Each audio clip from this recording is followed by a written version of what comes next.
The role of a councillor is to serve the best interests of the community residents, and they're there to make decisions. The task is basically giving good governance to your community. It's about looking at issues affecting your community, making reasonable and informed decisions, making decisions that are going to be best for everybody in the community, not looking out for somebody's special interests, but rather looking out for the whole community. A councillor makes important decisions which can affect services, programs, and facilities for the people in the community. It is important to act responsibly within the law in regards to money as well as people. You have to be working for the community as a whole. You can't bring your own private agenda to the table. When you bring your private agenda to the table, that's when it causes problems, because you're there for a whole different reason than what you were elected for. Knowing your legal responsibilities will help you to better serve your community and to avoid potential legal problems. It will help you to exercise your duty of care, acting for the greater good and not harming others, either by what you do or by what you fail to do. We're showing the taxpayers of Inuvik and the people who elected us that we're serious about governing and that we want to make sure that we do it correctly, that we're doing it responsibly. And we think it's important to have that on paper to say, look, this is our conflict of interest, this is our code of conduct, this is how we will treat each other, this is how we expect to be treated, and it just shows, I think, responsibility. To help you to understand these responsibilities, MACA has offered workshops on conflicts and codes. Or the other example, Ed Goldberg and David Kravitz are two experts who have assisted in training councillors in understanding legal concepts. When I work with councils, one of the questions that councillors often want to know about is, what are their liabilities in making decisions? And generally, councillors are protected from the decisions that they make by the legislation, and they don't have anything to worry about. There are exceptions, though, and some of the exceptions have to do with when councillors make decisions when they are in a conflict of interest, or when they have bias, or when they make decisions that are very clearly in their own personal interest and not for the general community interest. I like them to appreciate their obligations as a councillor, both as a fiduciary and in particular with respect to their role under the Conflict of Interest Act. So I want them to be able to identify conflicts and to know exactly what they need to do when they are faced with the conflict. That helps them fulfill their role as a fiduciary and make sure that the public can remain confident in the decisions of that council. The failure to fulfill legal responsibilities is called negligence. Councillors can make bad decisions, and there's a difference between a bad decision that's made in good faith and a decision that is a bad decision, where we talk about negligence. Where councils make bad decisions that are done legally, so they're not in a conflict of interest, there's no bias, they've tried to do the best job that they can, they've just made a bad decision. We don't hold council or councillors liable for that. They're protected even though they've made a bad decision. Where they make a decision where they're negligent, where there should have been more done, or there should have been an anticipation of things going wrong because of their decision, then there is some concern that they could be held responsible for those kinds of decisions. The law protects councillors and the community from legal liability as long as decisions are made appropriately and in good faith. This means that councillors need to be honest, thoughtful, and think of the good of others. It's important because we don't want to be seen as benefiting from any decision, or council benefiting from a decision, whether it's financially or through other services maybe. We try and separate those, so that way we're being fair to the public, because we are providing, working on behalf of the public, so we need to conduct ourselves in a proper manner. So at appropriate times declaring that conflict, saying, I can't be part of the discussion. Legal responsibility also means thinking about how the decisions made in council might be beneficial or harmful. Risk management does not mean refusing to do anything risky. It means finding ways to reduce risk or protect the council from consequences. For example, buying insurance, posting warning signs, or increasing security. There's the simple explanation of risk management, which is making sure that when council makes decisions that they carry the right kind of insurance so that if something does go wrong, that they have that financial coverage. Codes can help you to clarify your legal responsibilities. They are rules set up to help people to act and make decisions in a fair and just manner. Codes of ethics and codes of conduct are related, but they can be different types of documents. Code of ethics sets out the ethical standards that someone in a group must follow. So as a lawyer, for example, I have a code of ethics that applies to my conduct as a lawyer.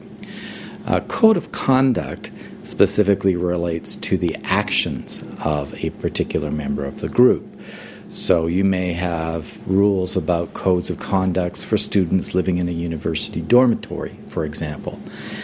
Many times, however, in a professional setting or even in municipal politics, codes of ethics and codes of conduct might be combined into a single document so that the ethical standards are set forth in the document and the code of the conduct that will achieve that ethical standard is prescribed. Whether they're called codes of ethics or codes of conduct really isn't too important to the net result. The idea is that they provide direction to a member of that group in what is appropriate behavior and what is the expected conduct for that member. Well, it's important that decisions of councillors seem to be fair and objective, that they are seen to be for the whole of the community. And sometimes there is a gray area, and councillors want to make sure that their decisions aren't tainted by any perception of a conflict of interest, even if it may not be a real conflict of interest legally under the Act. They want to deal with that. They want to put in place ways of expanding what they do, and they often tie those enhancements into a code of ethics. Now, a code of ethics frequently deals with a lot more than simply conflict of interest. It can deal with things somewhat related, like what does a councillor do if he's offered a gift, for example? What's fair for them to accept? What's not fair for them to accept? So, what kind of behavior do they have to exhibit?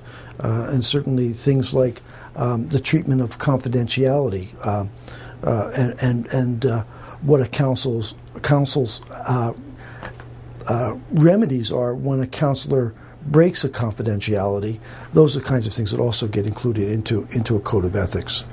Codes will help you to protect yourself from legal liability. If your council has not adopted any codes, you might want to think about it. So presently the town of Inuvik is working on a code of conduct for council. It's important to have those guidelines. At least then you have a policy you can go back to, and then you take away the ambiguity from it. So if Acme gets the bid, then his company will get to do the electrical subcontracting. One of the most important legal concepts that you'll need to understand as a councillor is the many different and complex aspects of what is a conflict of interest. I thought a conflict of interest was a conflict of interest. I had no idea that it could be so broad. It could be so broad and so serious. We were so impressed with it that we were saying, we should, as a council, all have to take this, because it's a real eye-opener. It really makes you sit back and think about whether you do have a conflict when things come up. And with the present council in Hay River this time around, we as a team all took the workshops together before we got sworn in, and it was invaluable. The conflict of interest is a challenging area. It's an area that is a frequent source of concern for council members, but it is an area that's not so difficult that it's impossible to comply with the rules. It just takes some serious thought to the issues that come before council and some planning to make sure that you can identify, or a council member can identify and deal with all conflicts according to the law. A conflict of interest is when someone has an interest in something that might affect or influence their decision or actions. Interest can refer to any kind of benefit such as money, property, or a chance of advancement. If they're in a situation which will directly affect their money, then that's pretty clear. Other situations are a little bit less clear. The Act says that if your employer comes to council and makes a request that you must excuse yourself because as an employee, any decision you may be influenced by the fact that your employer may either seek to reward or punish you as a result of that. And it may not be a direct reward or punishment, but your employer will think better or worse of you because of the decision that you make. The term conflict of interest actually describes three distinct legal areas. These are bias, breach, and the Conflict of Interest Act. Bias is simply when a councillor has a particular prejudgment of a decision and it wants to make a decision that's not well grounded in the best choice for the community or for the council. They may have a particular favorite.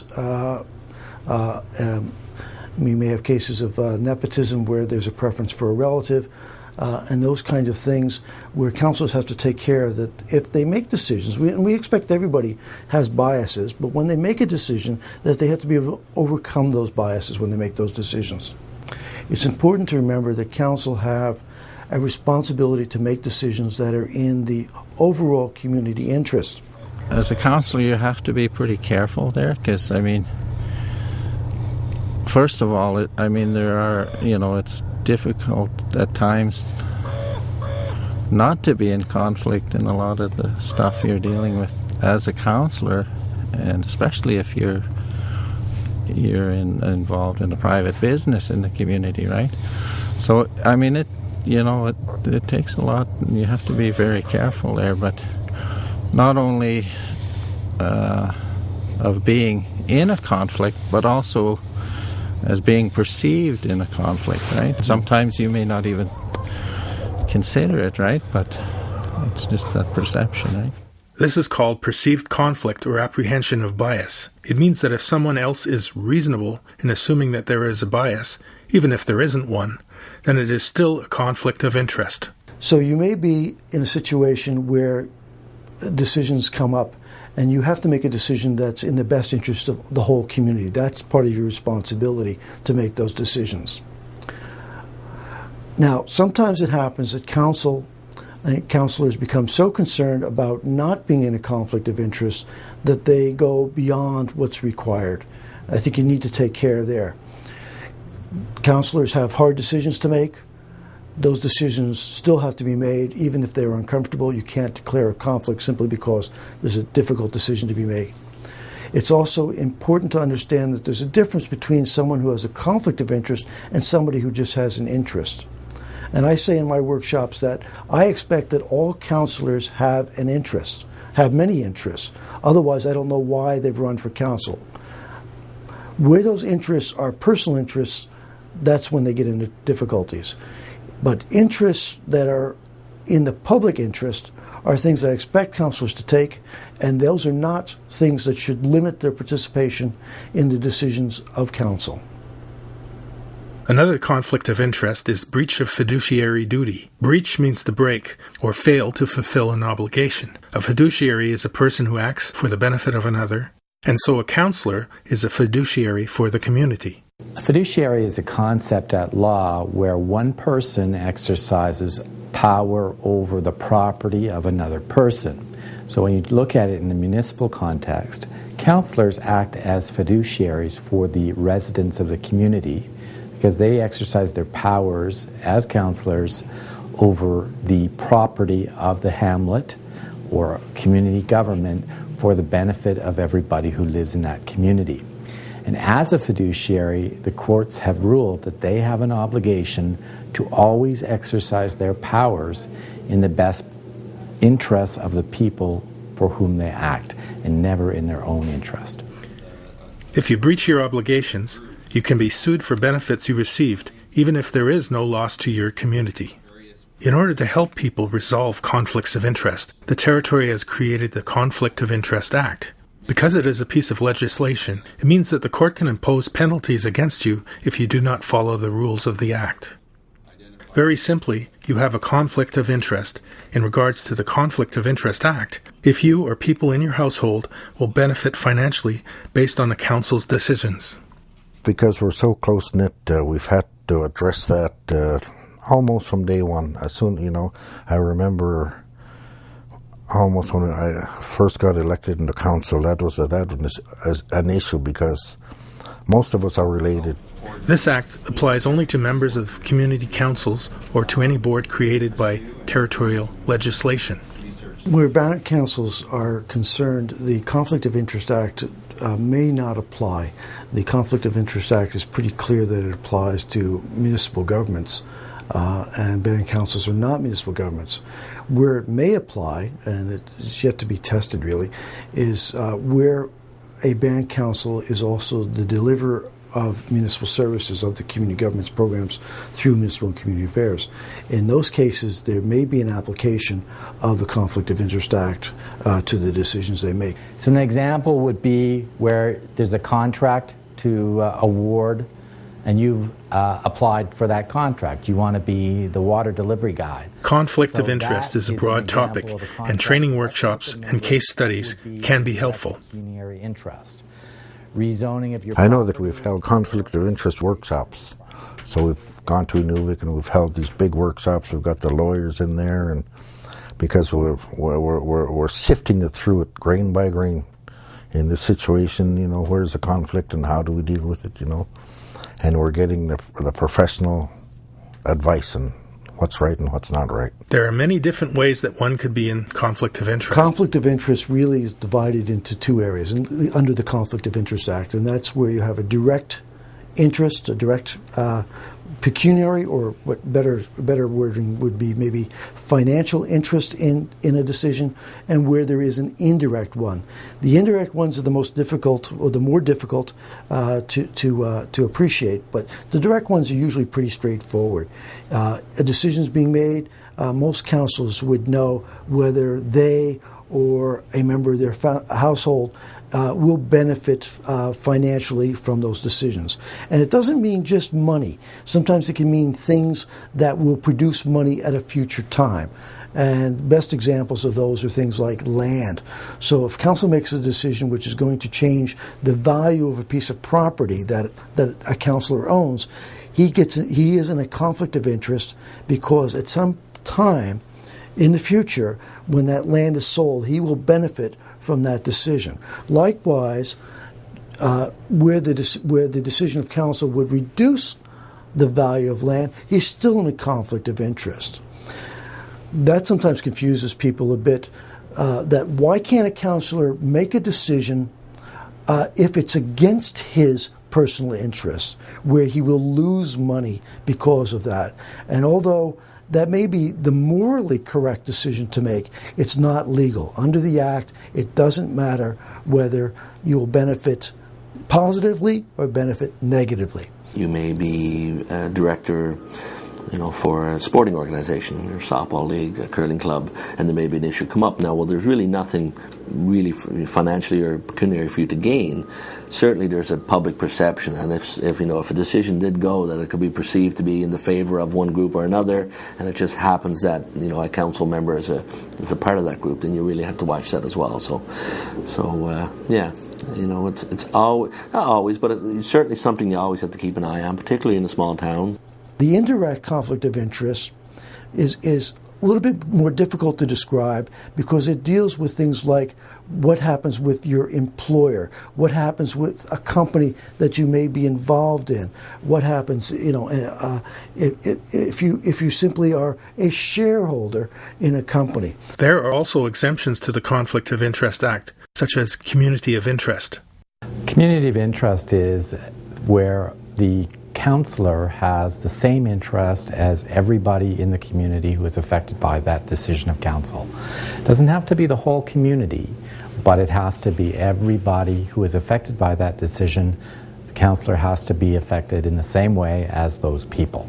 it's possible that sometimes decisions are brought to council that look like a councillor would be in a conflict of interest because it will affect them personally. And most common examples of that are things regarding land and taxes and those kinds of things. But depending on how many people it affects, a councillor may be able to still participate in the decision. And the best example is where you're a tax-based municipality. Surely, when you set the tax rate for the year, every councillor that helps make that decision, every councillor that pays property tax, would seem to be in a conflict of interest because they're determining how much money they're going to be paying in taxes each year. But the fact that it's a large number of people, and because the decision affects a large number of people, it's really not one that affects just them or just them and a few others.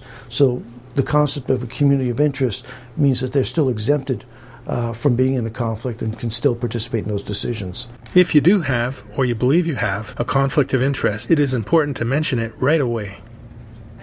The rules set out on what to do next are very simple. The Conflict of Interest Act is quite specific what a council member is required to do when they have a conflict of interest. The Conflict of Interest Act applies to the whole decision-making process, not just the actual vote on an issue. We have a conflict of interest document that pretty well is standard. The first step is for the council member to declare the conflict. Make sure it is recorded in the minutes, and then leave the room during the discussion. At the meetings, people declare the conflict. If the issue arises out of the agenda or the meeting that deemed to be in conflict with the particular councillor, they would declare a conflict of interest and remove themselves from that issue. Most of the communities in the north, they're small towns, and there is always going to be conflict. It's not that you're probably not going to be able to avoid it, but it's to handle it in an open, transparent manner. If there's any doubt, declare your conflict. And that's not to say that as a contractor, for example, you can't work for the town if you're a councillor.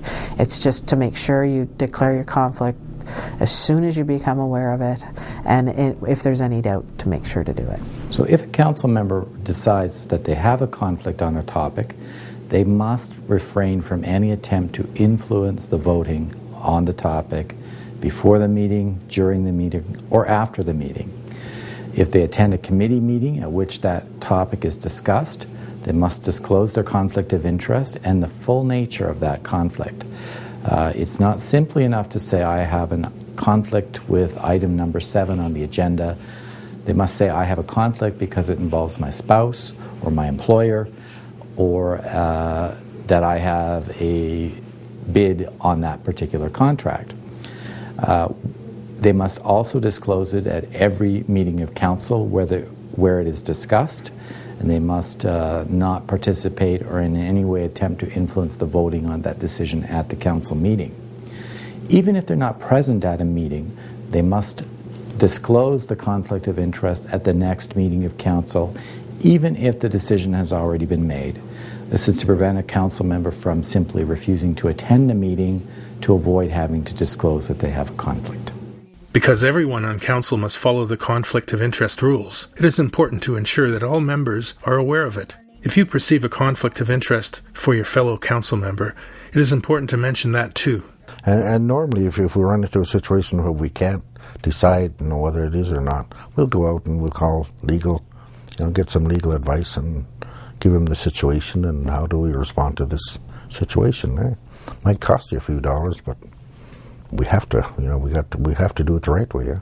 Some of the obvious things that a councillor can do who thinks that they may be in a conflict of interest is to seek the advice of the SAO and to lay out their particular situation to see if it's in conflict with either the Conflict of Interest Act or one of the municipality's bylaws and how they describe when a councillor should not participate in a decision. Because it is a legal issue, there may be penalties if you do not follow the rules regarding a conflict of interest. There are a number of consequences that a council member faces if they fail to disclose a conflict of interest required by the Act. For example, the court has the authority to fine a council member up to $5,000 for breaching the Act. They have the authority to remove a council member from their position on council and to bar them from holding any elected office in the Northwest Territories for up to 5 years. Even if the court waives those penalties, which they have the authority to do in certain circumstances, they can still hold the council member liable for the costs of the court proceedings to determine whether or not they had a conflict in the first place. So there's a lot of financial and potential long-term consequences for a council member if they fail to declare a conflict. In addition, they may have political fallout in their own community, even if the matter never ends up in court, from their failure to declare that conflict of interest when they're required to do so. Other possible consequences are liability for legal costs, loss of the benefit of the contract, and potential personal liability. We're there to make traditions for the people, so it's very important that we work all together. We don't work for one person, we work for the whole community. Knowing your legal responsibilities as a community councillor is an important part of your job and will help you to avoid potential legal problems. Learning more about them will help you to perform in the best interests of the people you serve, and it will help you to be an effective councillor for your community.